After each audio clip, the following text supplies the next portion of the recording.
Camión de sulfato volcado en el libramiento noreste. Yo no quería grabar nada. No soy de esos que sacan el teléfono para todo.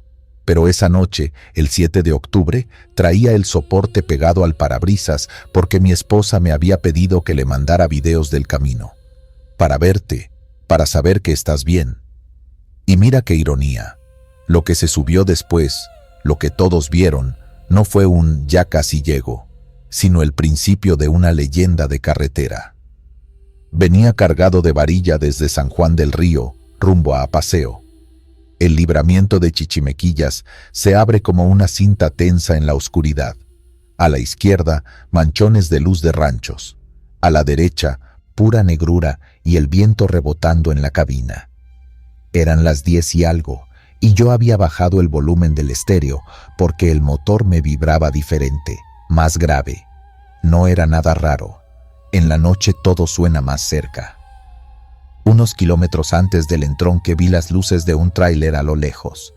Primero pensé que estaba parado por una ponchadura, luego noté que se movía errático, como si el conductor jugara con el carril. «No vayas a hacerte el héroe», me dije. Reduje un poco. El aire olía a lluvia vieja, a tierra mojada que ya se secó. Y entonces, pum, pum, pum, 3 fogonazos verdes, cortitos, flotando a la altura de un cofre. No eran cohetes, eran tiros.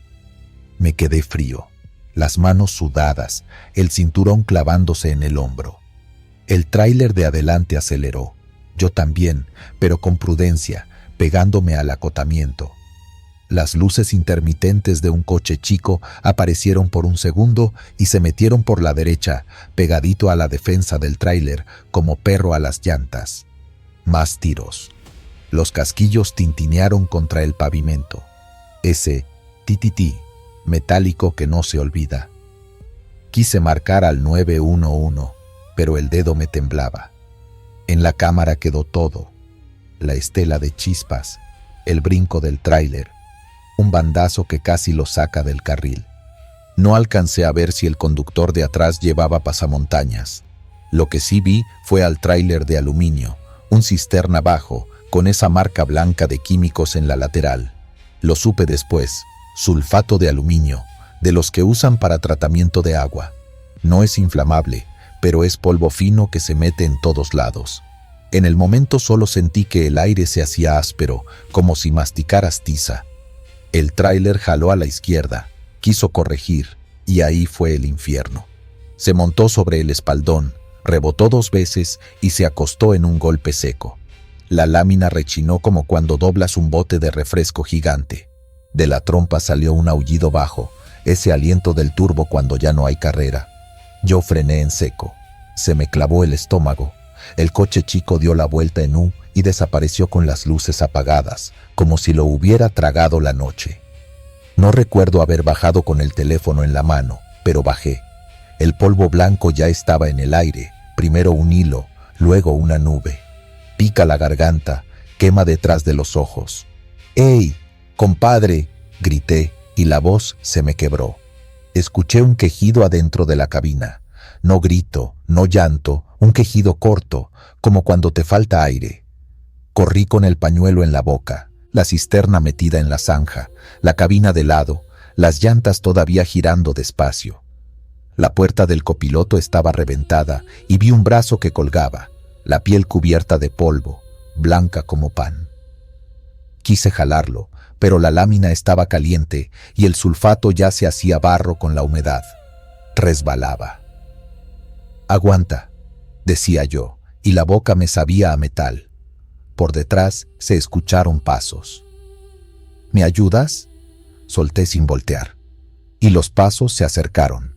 4, 6, quién sabe cuántos. Sentía a alguien a mi lado y, sin verlo, me aligeró el peso del cuerpo. Lo juro, la camisa del muerto quedó marcada con dedos blancos que no eran los míos, como si unas manos de harina lo hubieran sostenido por la espalda. La puerta del conductor se abrió con un crujido. El tipo estaba vivo, pero aturdido, la frente abierta, los ojos perdidos. Tenía la mirada clavada en la nube. «No los veas», le dije sin saber por qué. Él chasqueó la lengua como si intentara sacar arena de los dientes. «No me miran a mí», murmuró. «Están contando». «¿Quiénes?», pregunté, pero no me contestó. Lo saqué despacio. Me dolían los antebrazos. Los pasos alrededor se acercaron tanto que sentí el aire moverse a mi espalda. Hice el ademán de voltear y un viento frío me pegó la camisa a la piel.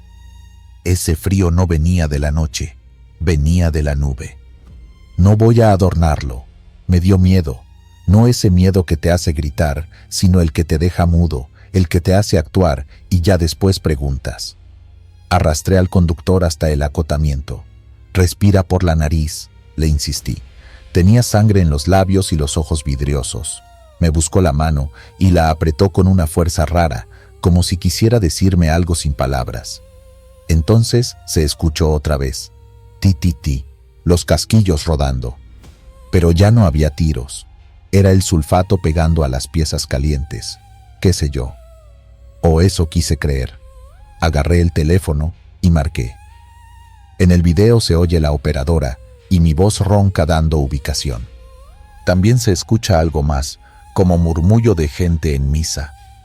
No las palabras, solo el ritmo. Ese rezar bajito que no es de este siglo. La primera vez que volví a ver el video, en mi casa, tuve que ponerle pausa justamente ahí. «Tal vez es el viento», dijo mi esposa. «No», le contesté, y se me erizó la piel. «El viento no se arrodilla». Llegaron los primeros autos. Se asomaban y seguían, con esa prudencia cobarde que yo mismo he tenido otras veces. Un camionero se paró detrás de mí y bajó con lámpara. «¿Qué traían?», me preguntó.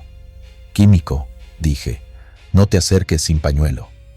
Él enfocó la zanja y yo vi, clarito, sombras dentro de la nube. Digo sombras porque no tengo otra palabra. No tenían cuerpo, pero tapaban la luz. 1, 2, 3. Se movían despacio, como si buscaran algo entre el polvo, y cada vez que pasaban junto a la cabina, el chofer gemía más alto. «Están contando», repitió. «Van en 6». Cuando por fin llegaron patrullas, las luces rojas se deshicieron en la nube, y por eso el video tiene ese tono extraño, como si alguien hubiera pintado encima. Los municipales nos aventaron para atrás. «¡No se acerquen!», gritaban. Uno me puso la mano en el pecho y me dijo algo que todavía me zumba. «Este libramiento no quiere testigos». No sé si lo dijo por decir, o si sabía de la fama del tramo. Yo no la conocía. Esa noche me la aprendí. El copiloto, el que colgaba, ya no respiraba. El polvo le había hecho máscara. Una raya limpia cruzaba su cuello, quizá de un pedazo de vidrio. Cuando llegaron los paramédicos, el chofer se puso necio, como borracho. «No me tapen los ojos. Si me los tapan, entran». Me miró otra vez. Le temblaban los labios. «Van en 9», susurró. A ratos, el viento cambiaba y la nube se iba al otro lado. En esos momentos se veían casquillos tirados como lentejas, dorados, brillando poquitos segundos. Los recogían con cuidado, echándolos en bolsas. Un policía viejo, canoso, se agachó y levantó uno que no era casquillo. Era un botón antiguo, de los de chaqueta. Lo limpió con el pulgar y tuve la impresión, o el capricho de ver un águila sin corona grabada. Se le borró de inmediato. «¿Y eso?», pregunté, y me ignoró. Pero vi que se lo guardaba en la bolsa de la pechera, no en la de evidencias. En el teléfono, los comentarios no se hicieron esperar. Ya sabes cómo es la gente. Teorías, insultos, risas. Alguien le puso «los contadores de polvo». Al otro día, un colega me mandó un audio. Dicen que por chichimequillas, cuando alguien vuelca, se juntan. Son los que no llegaron, los que se quedaron a medias en otros accidentes. Cuentan hasta el número que les faltaba para completar su viaje. No me reí, tampoco desmentí. Esa noche soñé que iba a 10 por hora, y aún así, las sombras me rebasaban por los lados, tomando número de mi placa. La fiscalía dijo lo predecible: ataque de desconocidos, volcadura, un muerto, un detenido. En el papel todo cabe, en los ojos no. A los 3 días tuve que regresar por la misma ruta. Sí, soy necio. Pasé de día, el sol pegando y el libramiento con ese brillo de espejismo. En el acotamiento vi la marca del arrastre, el surco donde se acostó la cisterna. No me paré, bajé la velocidad y miré apenas. Me pareció ver huellas chiquitas junto al surco, muchas, en todas direcciones, como si niños hubieran jugado en la harina. No había escuela cerca, no había nada cerca. Desde entonces, cada que mencionan ese video, el mío, me preguntan qué fue real y qué fue la sugestión. Les digo la verdad. Yo no creo en fantasmas con sábana, ni en lloronas que te jalan al río, pero sí creo en el peso que deja un accidente en el aire. Hay lugares que se quedan con la respiración cortada, como gente que duerme mal, y cuando pasas, lo notas. El motor suena hueco, los espejos vibran distintos, el carril se siente más angosto. Ahí es cuando hay que hablar bajito, por respeto, por miedo también. ¿Para qué miento? Al chofer que saqué lo detuvieron esa noche.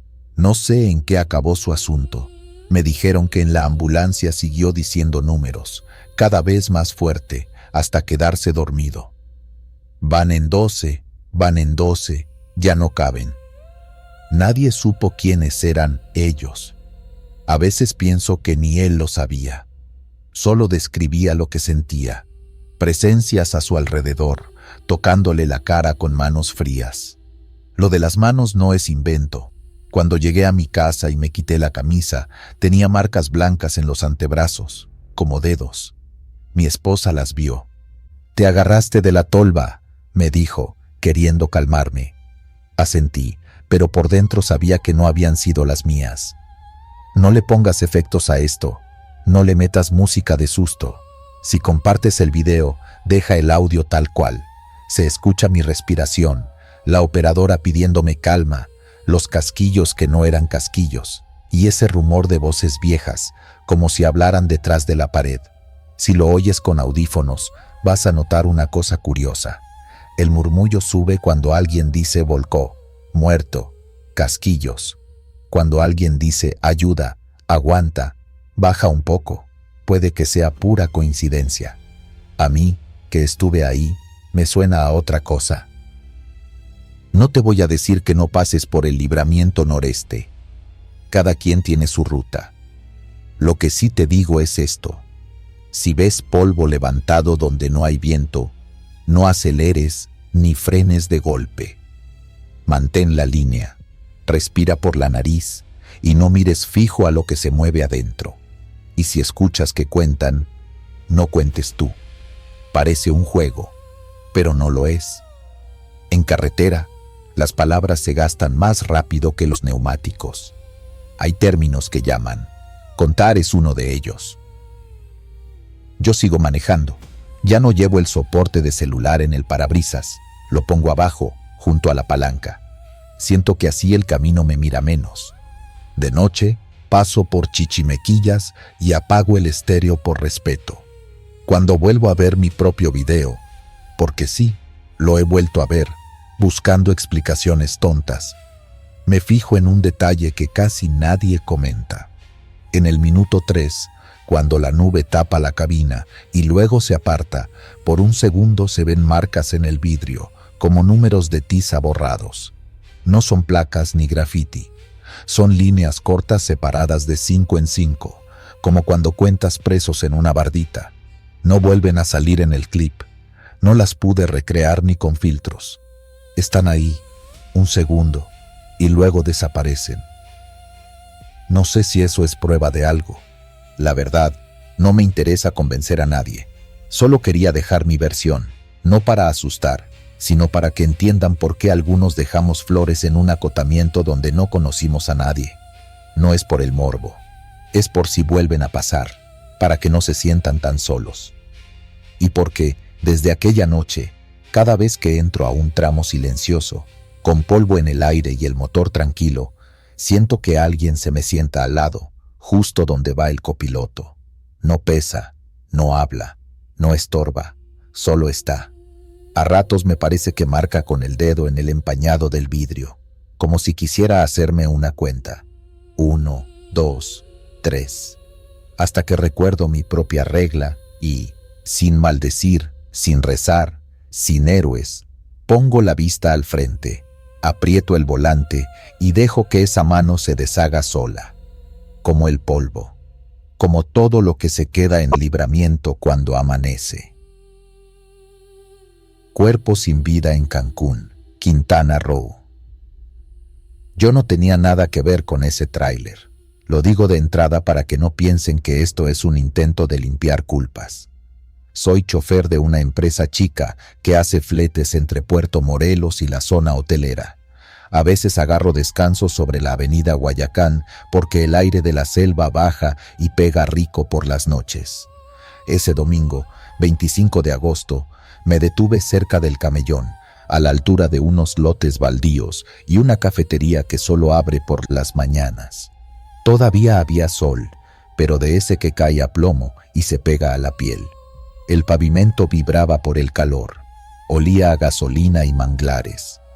Lo primero que sentí fue esa puntada detrás de la nariz, como cuando te llega el olor de un animal muerto en carretera.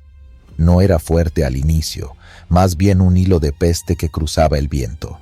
Levanté la vista y vi el tráiler blanco estacionado unos metros más adelante, el de AFH Logistic. Lo conocía de vista. Había pasado por la caseta de la autopista un par de veces. El conductor, un señor moreno, en sus 40, bigote ralo, siempre con gorra. Gente normal, pues. Esa tarde el camión estaba demasiado quieto. Ni el ronquido del motor, ni el tic-tic de metal enfriándose, nada. Solo el zumbido de los insectos. Pensé que el chofer estaba durmiendo con el aire acondicionado encendido. Pero el sol ya se bajaba y de la cabina no salía ese ruido parejo del aire.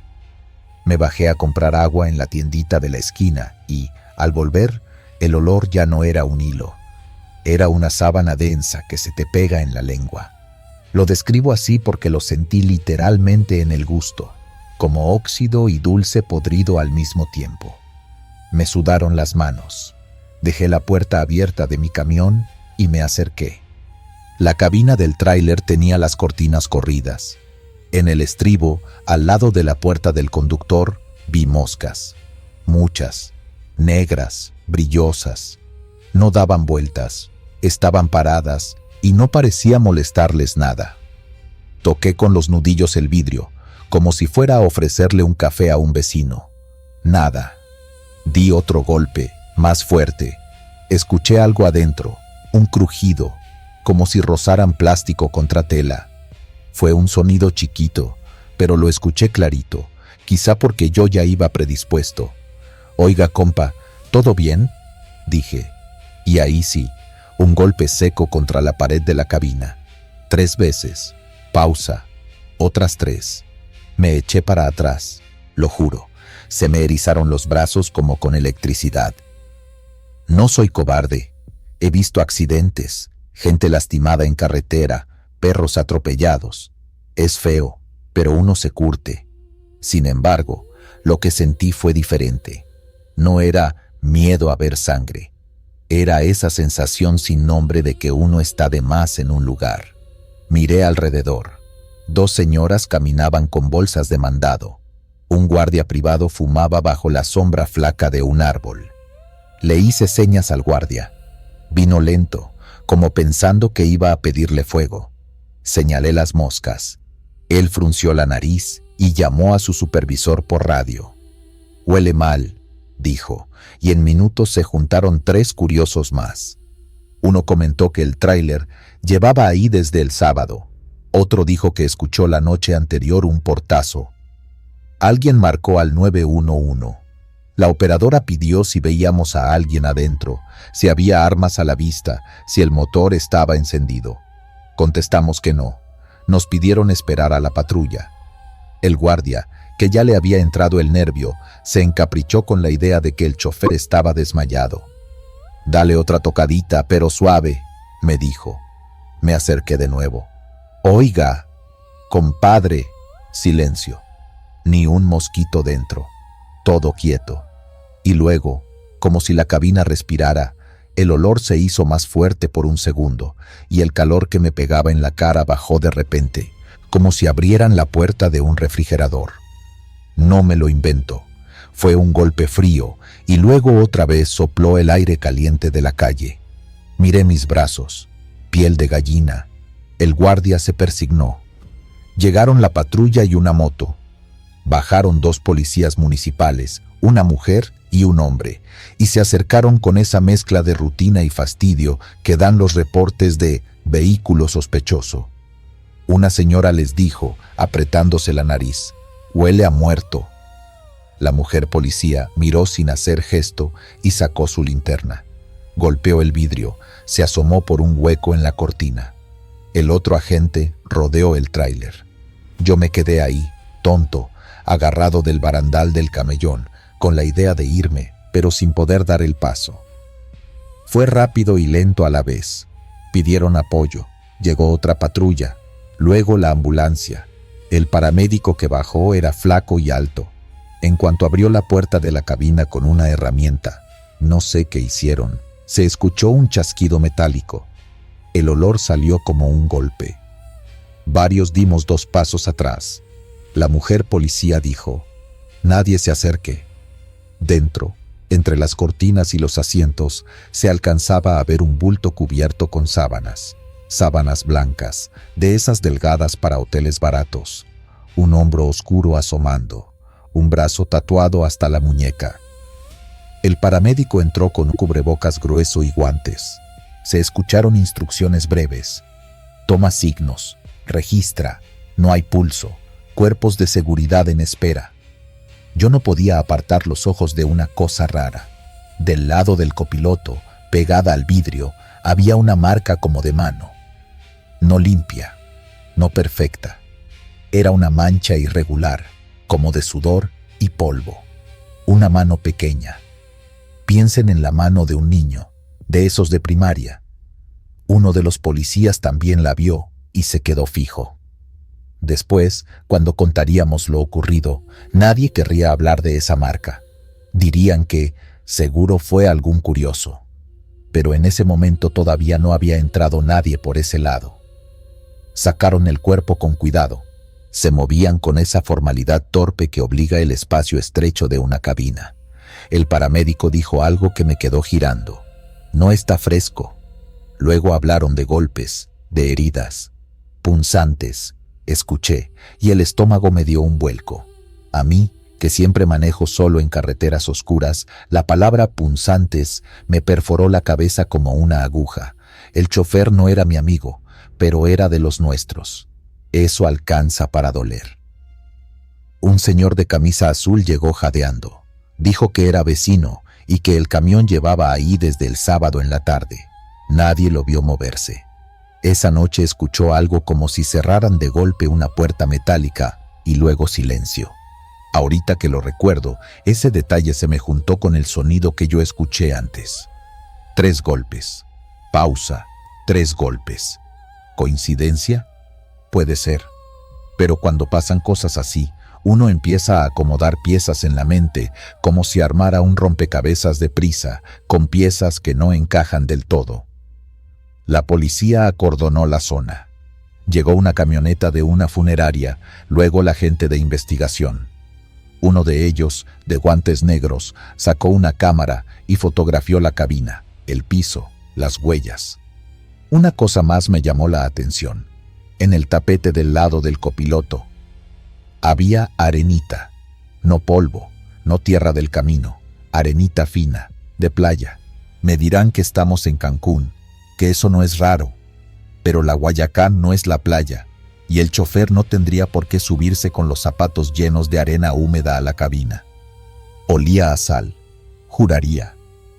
Un olor que se mezclaba con la peste, y por extraño que suene, la hacía más fría. Nos tomaron declaración a los que estábamos cerca. Nombre, número, si vimos algo, si escuchamos algo. Yo conté lo de los golpes. La mujer policía levantó la ceja. «¿Golpes?», repitió. Le hice el ritmo sobre la baranda. 3, pausa, 3. Como si te contestaran, dijo. No supe qué respondió mi cara, pero ella hizo una mueca rápida, casi una sonrisa, de esas que no dicen nada. Esa noche no pude dormir. Dejé el camión estacionado en el mismo lugar de siempre, pero no cerré mis ojos. El motor apagado, el barrio con su rumor de perros y alguna moto que pasaba a lo lejos. Cada tanto me llegaba, no sé de dónde, un golpeteo seco. Tic, tic, tic. Me puse los audífonos y subí el volumen de una estación grupera para tapar esa idea.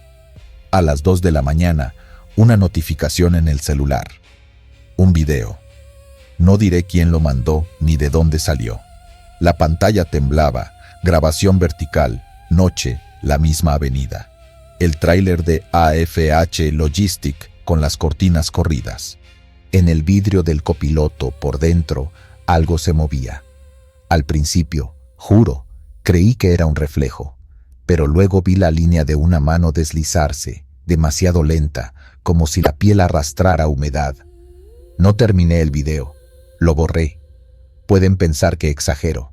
Yo me conozco. Si lo guardaba, lo vería 1000 veces, y a cada vuelta encontraría cosas que quizá no estaban ahí. Preferí dejarlo ir. Al día siguiente, cuando fui a entregar la factura en el parque industrial, alguien soltó la otra versión, que al chofer le había dado un infarto, que eso decían, que lo de las heridas eran habladurías.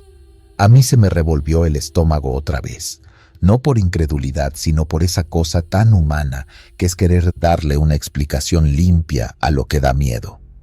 Un infarto es un rayo sin odio, cae y ya. Las heridas son alguien más metiendo las manos. Y si hay manos, hay intención. Y si hay intención, hay algo que no cuadra con los golpes que yo escuché, como si alguien, desde adentro, buscara que lo escucharan. Esa semana, la Guayacán olió distinto. Los que pasamos por ahí seguido lo notamos. No era solo que uno lo recordara, era como si el aire, al atardecer, cargara un silencio raro. No sé cómo explicarlo sin sonar místico. Voy a decirlo así. Antes de ese 25 de agosto, la avenida era una víbora activa, llena de bocinas, escapes, gente que corre porque es tarde. Los días que siguieron, la víbora parecía estar quieta, mirando, y cuando pasabas, te miraba pasar. Un compañero, el Chapo, le dicen así por chaparro, no por otra cosa, me contó que una noche se le subió alguien a la cabina cuando se estacionó en ese tramo a contestar un mensaje. Subió por el lado del copiloto, dijo, y se rascó la nuca. No vi quién fue, no hubo peso. Solo escuché el crujido del asiento y olió a... ¿Has olido sábana húmeda guardada? Así, se le puso la piel chinita igual que a mí. ¿Y qué hiciste?, pregunté. Arranqué sin mirar, y te digo que cuando aceleré sentí, 3 veces, algo así, y tocó el tablero con los nudillos. 3. Pausa. 3. Me quedé callado. No quise ser yo quien le dijera que ese mismo ritmo me había hecho retroceder un paso frente al tráiler del compa muerto.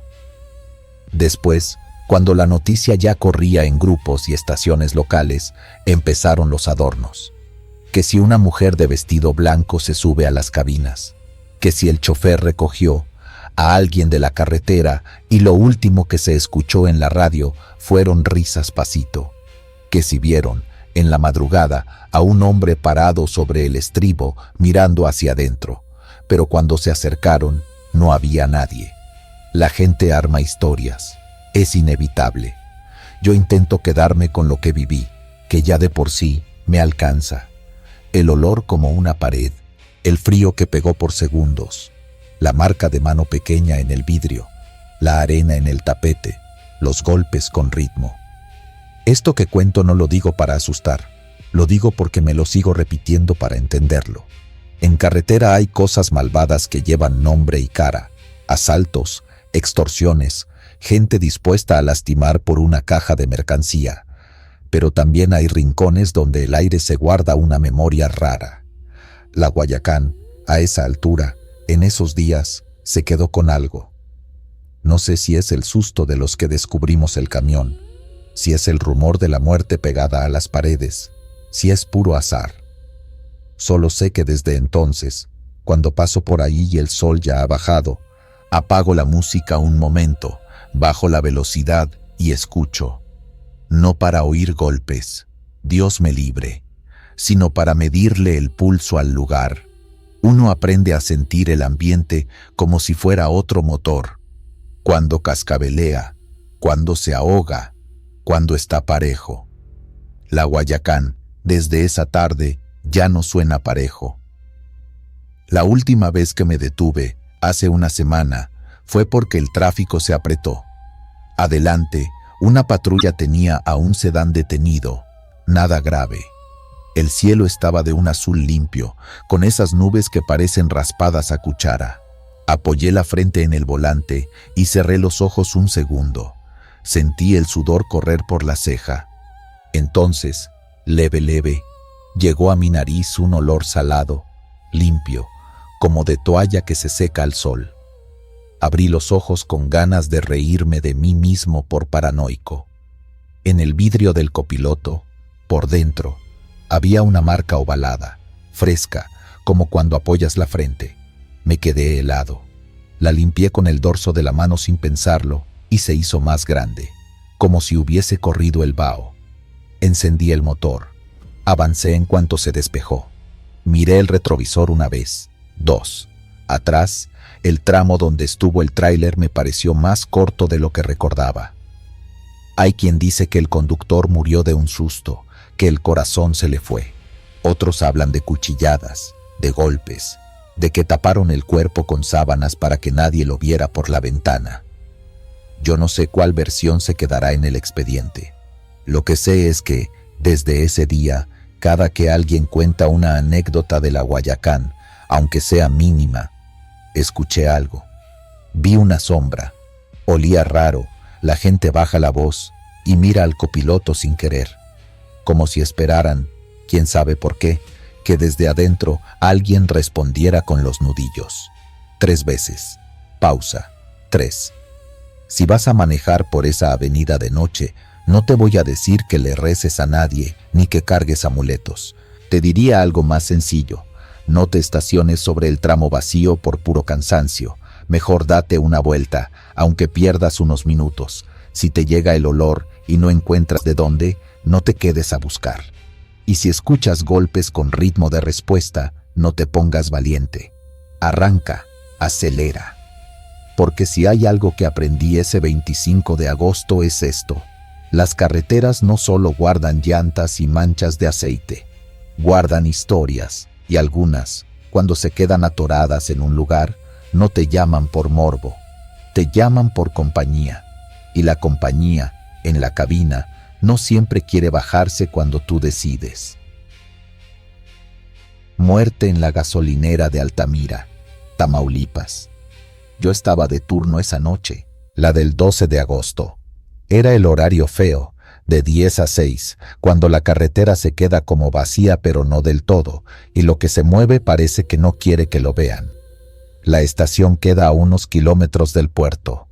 A veces pega el olor a mar, a veces un tufo más pesado que viene de los patios de maniobras.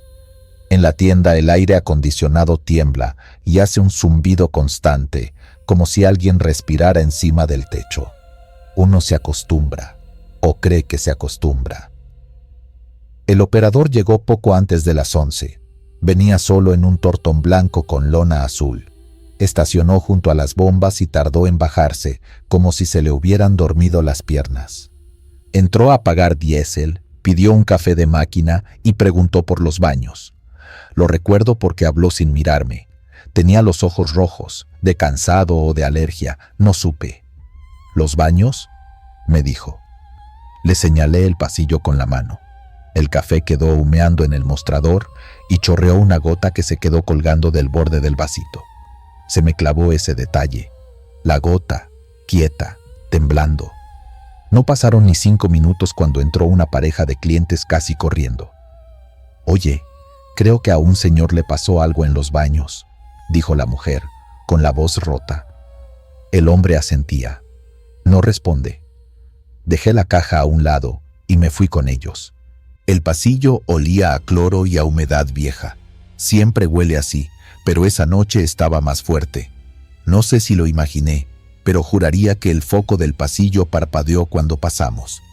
Ya sé, los focos parpadean. Aún así, ese parpadeo me dio frío en la nuca. La puerta estaba abierta a medias, el piso resbaloso. El operador yacía de lado, como si se hubiera sentado y se hubiera caído después. Tenía una mano en el pecho y la otra extendida hacia la pared, donde quedan las sombras de las manos cuando pasan camiones afuera y se cuela la luz de los faros por debajo de la puerta. Acá no había camiones pasando. Aún así, se veía la sombra de su mano. Lo digo y me suena tonto, pero se veía, como si algo de afuera hubiera cruzado la franja de luz. Me agaché. Estaba frío, no helado, frío. Le hablé, le toqué el hombro. Nada. Uno de los clientes marcó al 911. Yo salí a buscar el botiquín y regresé con una toalla para cubrirle un poco el pecho. Tenía la piel húmeda, no de sudor, sino como de vapor. ¿Por el agua caliente? Puede ser. Solo que el calentador de los baños llevaba semanas descompuesto. Y el vapor, pues, no había. Los bomberos llegaron rápido, con el ulular ese que se pega al techo de la tienda y vibra las bolsas de frituras. También vino la policía. Hicieron lo que hacen siempre. Revisaron, midieron, hablaron por radio. Lo confirmaron en voz baja, pero igual todos escuchamos. Infarto. Fulminante, dijo uno. La palabra se quedó suspendida en el azulejo como humedad. A mí me temblaron las rodillas. No porque no haya visto cosas fuertes. En carretera se ven de todo. Choques, peleas, borrachos. Pero otra cosa es que alguien se te caiga en tu baño, a 3 pasos del pasillo donde tú pasas todo el turno. Ahí me cayó el 20 de que el café seguía en el mostrador. Lo fui a tirar y la gota de antes todavía estaba, colgando, un poco más abajo, pero ahí. Toqué el vaso y estaba tibio como recién servido. Miré el reloj. 11:42. No me pregunten por qué me fijé en la hora. Fue como un jalón en el estómago. Cuando el servicio médico forense vino por el cuerpo, uno de los policías se recargó en la pared del baño y dejó marcada la manga en el azulejo, no por agua, por otra cosa, como si el azulejo hubiera succionado el color de su manga por un segundo. Él no se dio cuenta. Yo sí. Me mordí el inside del cachete para no decir nada. Total, lo subieron, firmaron papeles, se fueron. El pasillo quedó vacío. El silencio pesó. El zumbido del aire parecía más alto. Limpié. Tardé una eternidad. Cuando uno limpia donde estuvo alguien que ya no está, el trapeador avanza distinto, como si el piso tuviera un bache invisible. Dejé el baño cerrado un rato. Luego lo abrí porque no me gusta que las cosas queden tapadas como si ocultaran algo. Para no pensar, prendí la radio de la tienda, esa bocinita que casi no agarra estaciones. Solo se oyó estática. La apagué. En el vidrio de la puerta había 2 polillas dando vueltas como locas contra la luz. A la mañana siguiente, los choferes que pasan siempre se enteraron. En carretera las noticias corren más rápido que la señal. Unos encogieron los hombros, otros hicieron la broma de «por eso no hay que tomar tanto café». Uno, un señor de barba, se quedó callado mirándome y preguntó en qué baño. Le señalé. «Ah», dijo, como si confirmara algo nomás él sabía. No me atreví a preguntar. A los 2 días comenzaron las cosas, como decirlo, raras. La primera fue con el agua. El grifo del lavamanos empezó a botar un chorrito por sí solo. Nada de otro mundo. Fugas hay en todas partes, pero este chorrito no mojaba. Se escuchaba, se veía, pero uno ponía la mano y... seco. El reflejo del agua estaba, la vibración también, solo faltaba el agua. Limpié el espejo y me reí de nervios, igual era un truco de luz. Cerré la llave, siguió el sonido, bajito, como de hilo. Dejé la puerta medio abierta, por si acaso. A la semana, llegó un operador joven, de esos que suben historias a cada rato. Vino al baño y salió blanco, como que se le bajó la presión. «Güey», le dijo a su compañero, «¿quién está parado en el cubículo del fondo?» El compañero se asomó. «No hay nadie». El primero insistió. Se veían unos tenis, como volteados. Me mordí la lengua, no quise meterme. Después, cuando fui a revisar, hice lo que hacen los niños. Me agaché para ver por debajo de las puertas. Vi mi reflejo en el piso, alargado, y vi dos sombras que no eran mías. No estaban pegadas al marco, estaban un poco más atrás, como si los pies de alguien se hubieran quedado justo un paso retirados de la puerta. Me levanté rápido, sentí el latigazo en la nuca. Abrí. Vacío. El cubículo olía a menta, a esa mentita barata que ponemos en los basureros.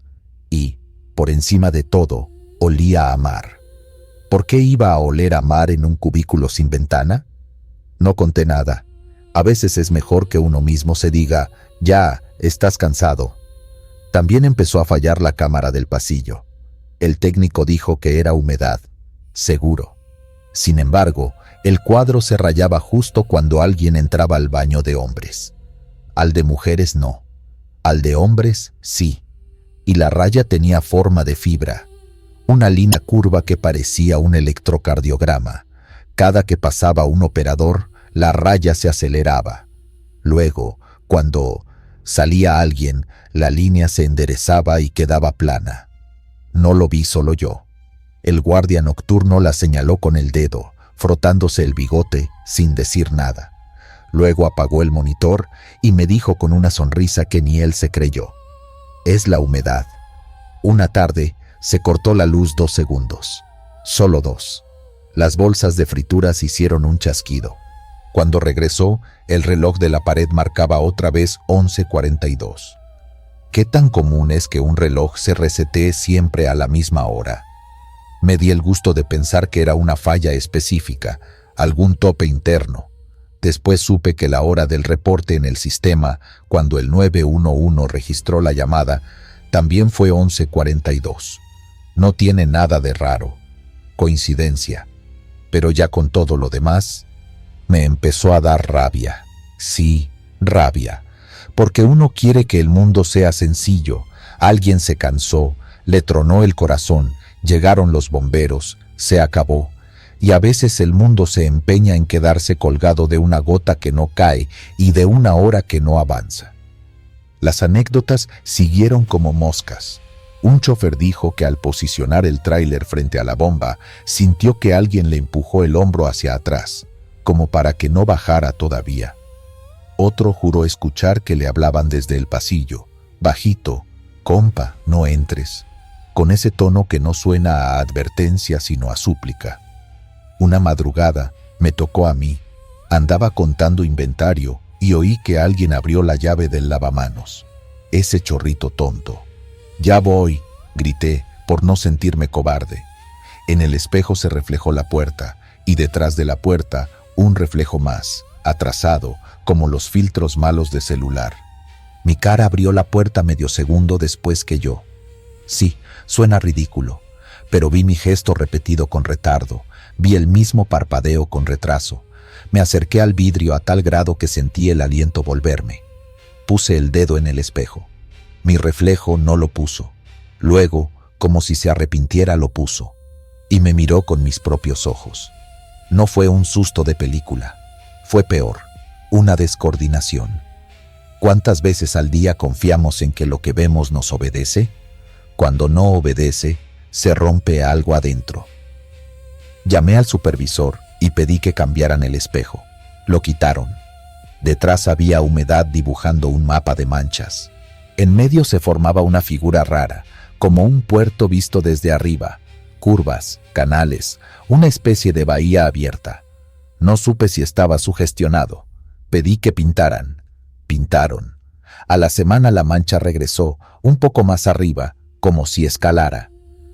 En octubre, vinieron unos de hidrocarburos, con casco y todo, a revisar las bombas. Uno de ellos, muy joven, se quedó viendo el techo del pasillo un rato largo. ¿Ya escucharon los golpes?, soltó, con la naturalidad de quien pregunta por el precio del agua. Le dijimos que no. 3 golpes, siempre 3. Como cuando alguien pide permiso para entrar, me dio un escalofrío con calor, de esos que suben desde la panza. Esa noche me quedé esperando. A las 11:40, sí, me fijé. Sonaron 3 golpes en el falso plafón, secos, como si del otro lado hubiera un cuarto y alguien tocara, normal, con los nudillos. No rafaguearon, no fueron tuberías, no vibró el techo. Fueron 3. Pausa larga. 3. Después, nada. Ni ratas, ni gecos, ni nada. Abrimos arriba al día siguiente. Solo polvo y una llave vieja olvidada. La agarré y me quemó. ¿Cómo se calienta una llave en el falso plafón? La solté y me reí sin ganas. La humedad, dijo el técnico. Humedad que quema. Bueno. Los que pasan de noche ya lo traen de consigna. Si vas a Altamira y te urge el baño, entra rápido y no mires el espejo. Y si ves la sombra en el último cubículo, salte sin decirle nada, me dijo un operador con una seriedad que no se le da a un chiste. Le pregunté qué sombra. La que está al revés. No entendí. Los pies apuntan para adentro, explicó, como si el cuerpo estuviera viendo la pared, pero los tenis miraran a donde estás tú. Me dan ganas de mentir y decir que nunca los vi. Pero sí, una madrugada, con la estación casi vacía, me agaché de nuevo para barrer debajo de las puertas, y los tenis invisibles me miraron. No estaban, pero sus sombras sí. Y en esa sombra había una vibración, un temblor mínimo, lo suficiente para que el estómago se te vuelva un puño. He pensado mucho en el operador. ¿Qué quiso decir esa mano extendida hacia la pared? ¿Quiso levantarse? ¿Quiso sostener algo? ¿Empujar? ¿Se agarró de una sombra como quien se agarra de un tubo? No tuve el valor de ir al CEMEFO a preguntar su nombre. A veces los nombres amarran. Prefiero recordarlo como lo vi, cansado, con una urgencia que no era solo la del baño. En la caja quedó su ticket, el último de su turno, con números que la impresora repitió sin sentido. 1142, 1142, 1142. El técnico dijo que fue un atasque de dígitos. Para todo hay explicación. Yo lo guardé, no sé por qué. A veces lo saco y lo veo. Hay noches en que la tinta parece más fresca, otra cosa de la humedad, supongo. ¿Todo esto hace una leyenda? No sé. Las leyendas, creo, no nacen de un cuento grande, sino de pedacitos sueltos que la gente repite. No vayas a ese baño. Se te traba el reloj. Olerás mar en un lugar sin ventanas. La cámara marca un corazón que corre y luego se apaga. Son cosas que se cuentan mientras cae el diésel en la pistola y el contador sube despacio. Son cosas que se dicen cuando el vidrio de la tienda te devuelve tu cara con medio segundo de atraso. Son cosas que un día, sin saber cómo, se vuelven consigna. Y la consigna protege, o intenta hacerlo. Yo sigo trabajando aquí. Le he puesto candado al último cubículo un par de veces. Por mantenimiento, digo, pero en realidad porque me entra un miedo tonto y prefiero no darle chance a nadie de ver lo que no debe. Hay noches tranquilas, con grillos y algún perro ladrando lejos. Hay otras en que el viento viene del puerto y trae un sonido que no es de mar ni de maquinaria. Es como un rumor de llaves chocando entre sí. Solo 3 choques, suaves, podrían ser cadenas o un gancho balanceándose, o la llave vieja del plafón pidiendo que alguien la regrese a su sitio. Un chofer me preguntó hace poco si es cierto que aquí asustan. Me reí y le dije que no, que ya ve cómo es la raza, qué ganas de inventar. Él me miró con ojos de quien no está pidiendo un chisme. Entonces, ¿por qué la hora de la pantalla se congela a veces? No supe qué responder. Le dije que era falla. Me creyó a medias. Al irse, dejó un par de monedas junto a la puerta del baño, como quien paga un peaje. Me dieron ganas de regresárselas. No pude. Algo en mí dijo que mejor las dejara ahí. Si algún día pasas de madrugada por la carreterita que bordea el puerto, vas a ver la luz blanca de la estación cortando la oscuridad como un rectángulo limpio. Tal vez entres a cargar, tal vez solo quieras estirar las piernas. Si te toca usar el baño, hazlo rápido. No te quedes mirando tu cara más de lo necesario. Si hueles mar donde no debería oler a nada, no le des vueltas. Termina, lávate las manos, sal. Si escuchas 3 toques arriba, no mires al techo. Y si, al agacharte, ves que bajo la puerta hay una sombra que no cuadra con la tuya, da un paso hacia atrás sin hacer ruido. Cierra con calma. Vuelve al pasillo. Respira profundo en el zumbido del aire. Sigue tu ruta. Digo esto no para asustar, sino para que no se repita lo que ya pasó. A algunos lugares les queda pegado el último gesto de los que se fueron. Aquí nos tocó la mano extendida de un hombre que buscó sostenerse y no alcanzó. No sé si pedía ayuda o si nos decía que esperáramos un segundo. Por si acaso, cada que entro a ese baño, hago algo que me enseñó mi abuelo cuando pasábamos frente a los panteones en la carretera.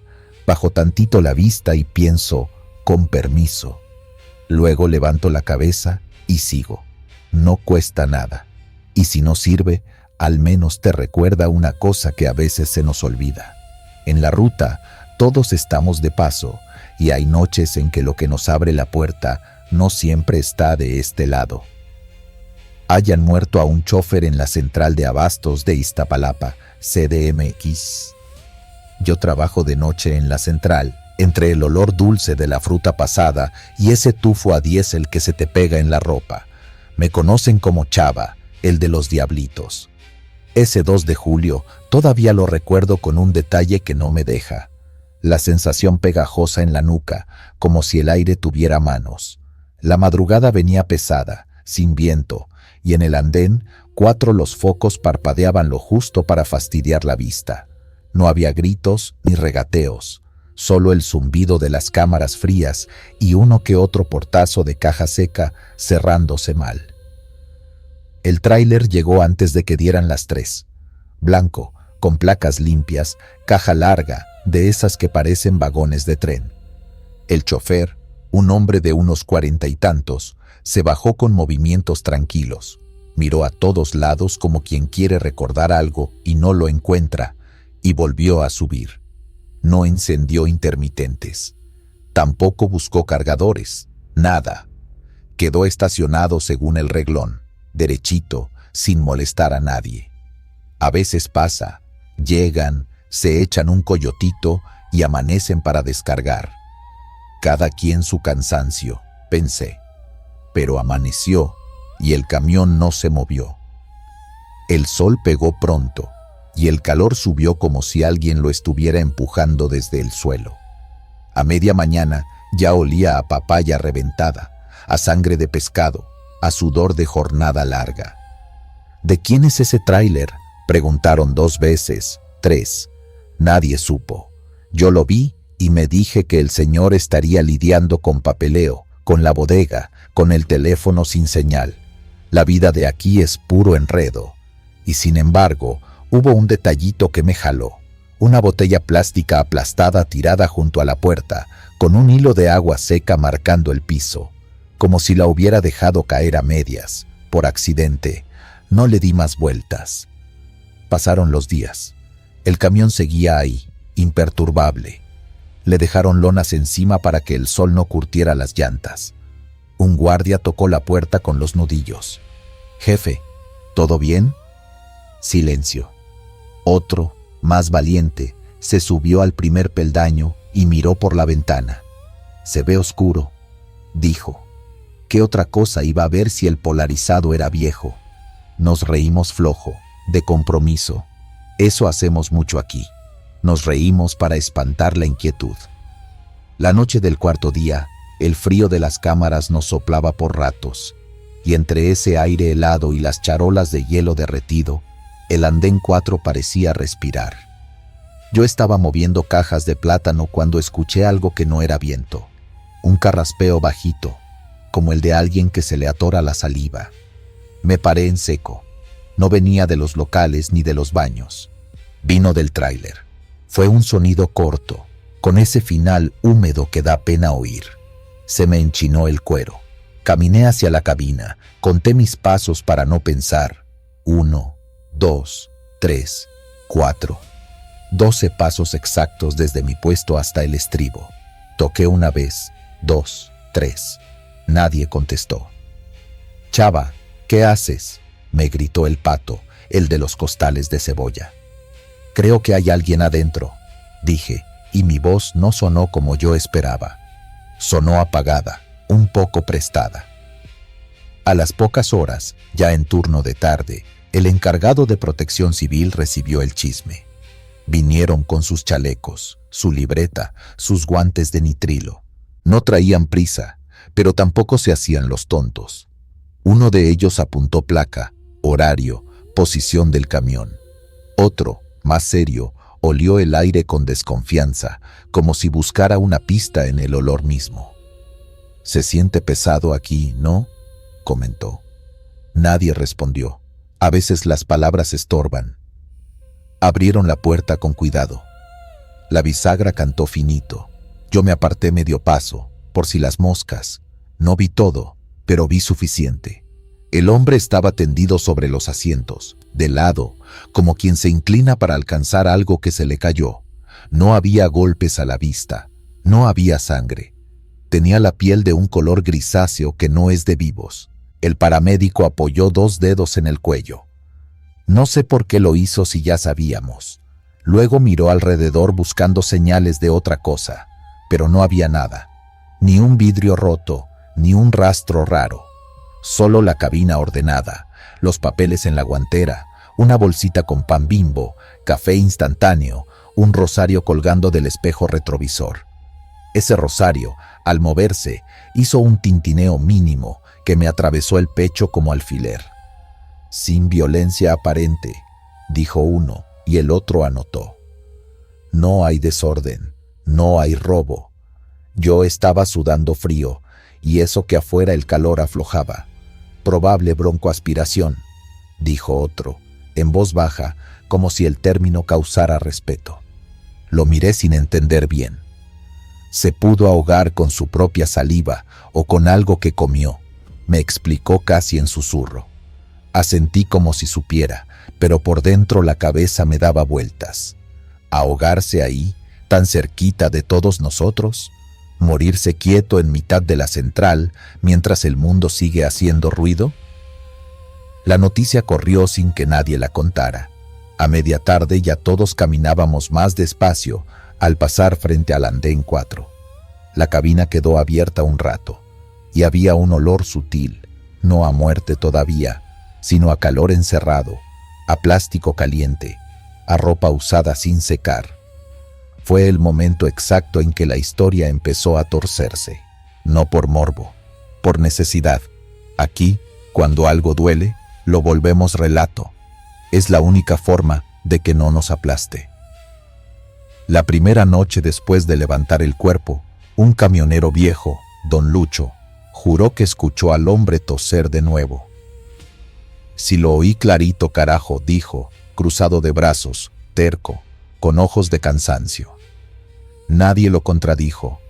Otra muchacha, la de los aguacates, contó que el rosario se movía solo, aunque no había brisa. «Lo vi columpiarse despacito», dijo, y se tocó el cuello como si tuviera frío, como si alguien respirara cerquita. Yo no soy de creer en espantos, pero desde esa noche empecé a tomar rutas más largas para evitar el andén. Era absurdo. Daba vueltas innecesarias con el diablito cargado, sudando el doble, solo para no pasar frente a esa puerta. Y aún así, algo me alcanzaba. Un murmullo, un peso en la espalda, una idea boba de que si volteaba lo iba a ver sentado, apoyado en el volante, con la mirada ida. Al tercer día, trajeron una grúa para mover el tráiler. La cadena se tensó con un quejido metálico que hizo callar a todo el mundo. En cuanto arrancaron, un paquete pequeño cayó de la cabina y rebotó en el piso. Era una cajita de pastillas para la acidez estomacal, de esas que te tomas sin agua, como dulce. Se agrietó y tiró polvo blanco. «A veces el cuerpo te juega chueco», murmuró el paramédico al recogerla. «Te acuestas tantito para que se te pase y ya no te levantas». Nadie chistó. A cada frase, el andén 4 parecía hundirse 1 centímetro más. Cuando el camión se fue, quedó un rectángulo de sombra en el piso, distinto a las demás manchas de siempre. No era realmente oscuro, era más bien un vacío. Lo digo así porque cuando pasabas el pie por encima, sentías un cambio. El suelo estaba fresco, como si ahí siempre fuera muy temprano o muy noche. Ese detallito, insignificante para cualquiera, se convirtió en la marca, y fue lo que prendió la leyenda. No tardó en escucharse por toda la nave. «No te duermas en el andén 4». No lo decían en plan de burla. Era una recomendación que traía, escondido, un miedo razonable. Porque la verdad que nadie admite es esta. Aquí dormir en la cabina es una bendición peligrosa. Te puede salvar del cansancio y te puede cobrar la vida. ¿Quién no se ha atragantado con un sorbo de agua mal dado? ¿Quién no se ha quedado con una tos atravesada? Todas esas cosas pobres, mundanas, aquí se vuelven gigantes. Esa misma semana, a mí me tocó quedarme solo un rato, haciendo inventario. A las 2 de la mañana, sin gente y sin regateos, la central suena a barco. Chirrían cadenas, sueltan vapor las cámaras, gotean techos. Caminé por costumbre, contando pasos. Cuando me di cuenta, ya estaba frente al hueco del andén 4, 12 pasos. El foco parpadeó y volvió. El aire, ahí, estaba un poco más frío. No lo digo por adornar, me puso la piel de gallina. Respiré hondo, exhalé lento, como si pudiera sacar el nervio por la boca. A la izquierda, el rosario que colgaba en el espejo de un camión cercano tintineó solito. No había brisa. «Esto ya es sugestión», me dije. Di un paso atrás, luego otro, y al final corrí. Corrí sin que nadie me persiguiera. Yo lo sé, pero el cuerpo tiene voluntad propia, y a veces una esquina oscura es suficiente para dispararla. Desde entonces, varios han contado cosas similares. Oí un carraspeo. Sentí sueño de golpe. Me dio por toser y no podía parar. Lo narran bajito, sin querer hacer relajo. No es un susto para risa, es otra cosa. Algunos dejan un vaso de agua al pasar, como si fuera una ofrenda. Otros se persignan sin darse cuenta. Uno prendió una veladora pequeña, de esas que venden a 10 pesos. Se consumió en silencio y dejó un círculo amarillo en el piso, justo al borde del rectángulo fresco. Las autoridades hicieron lo suyo, papeles, firmas, dictamen. No hubo robo, no hubo golpes, no hubo forcejeos. Si había un misterio, no estaba en las manos de nadie. Estaba en ese segundo en que el cuerpo decide rendirse. Y ahí no entra ni fiscal ni guardia. Entra la costumbre humana de no saber enfrentar lo sencillo. Por eso lo convertimos en leyenda. Para no sentir que también nos podría tocar a nosotros, en cualquier esquina, sin ruido. Con el tiempo, el andén 4 se volvió una especie de zona de respeto. No hay cartel ni cinta amarilla. Solo una manera diferente de caminar cuando pasas. A mí, a veces, me da por hablarle bajito al aire, por si el hombre todavía anda cerca. Le digo tonterías, lo confieso. ¿Qué tramitabas, jefe? ¿Con quién ibas? Le cuento nimiedades, como si de verdad me oyera, que subieron la tarifa de los hielos, que las piñas están carísimas, que la báscula anda fallona. Y, cada tanto, sin razón, me sale toser. Fuerte, seca, me da un susto de esos que te borran un año de vida. Me curo con agua tibia y me voy a otro pasillo. Algunos nuevos preguntan, ¿y qué fue lo que pasó aquí? y nosotros respondemos con palabras simples, de gente de mercado. Se le fue la vida dormido. Así nomás. Luego, si nos insisten, les contamos el cuento entero, pero sin adornos. Que llegó, que se acomodó, que tal vez le cayó pesado el pan, que quizá la garganta le jugó sucio. Y entonces soltamos. La advertencia, mitad broma, mitad rezo. No te duermas después de comer. Y si te duermes, no te recuestes boca arriba.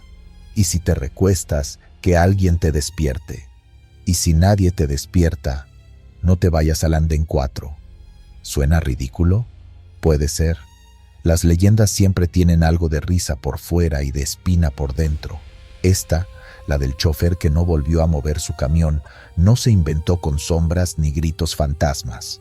Se hizo con un carraspeo, un rosario que tintinea de vez en cuando y un pedazo de piso que nunca calienta del todo. Cosas chiquitas.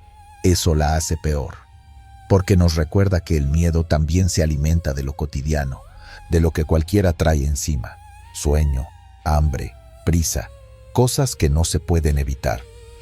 He pensado si debemos poner una cruz, una placa, algo, pero tal vez la marca ya está. La hacen los pasos que desaceleran, el eco distinto que devuelve ese tramo, la vista que nos obliga a bajar al suelo para no mirar a la cabina de reojo. Y el consejo, el de siempre, que ahora digo sin pena, como quien ofrece una fruta madura. Acuérdate de tu cuerpo, no lo fuerces, no le apuestes al aguanto. A veces, las muertes más silenciosas son las que más ruido dejan. Y la central, con todo su trajín, con todo su mercado de voces y pesos y balanzas, todavía guarda, a ciertas horas, un hueco de silencio que no conviene tentar.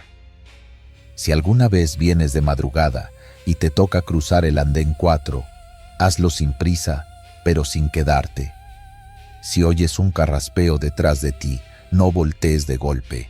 No te sugestiono, te lo digo como quien te pasa un tip de chamba. Toma aire, sigue. No es que haya un monstruo esperando, es que hay un recuerdo espeso que se pega a la garganta y no perdona, y uno, con recuerdos así, mejor no juega. Aquí decimos, el que respeta la central lo deja pasar. Yo me aferro a eso, camino recto, cuento hasta 12 y me voy. Y cada vez que lo hago, me repito en silencio una última cosa, por si me toca a mí dar la vuelta al volante, que alguien toque la puerta pronto, que alguien pregunte, aunque sea por compromiso. Que nadie se quede dormido para siempre, sin que otro, aunque sea un cargador sin importancia, le haga ruido al rosario.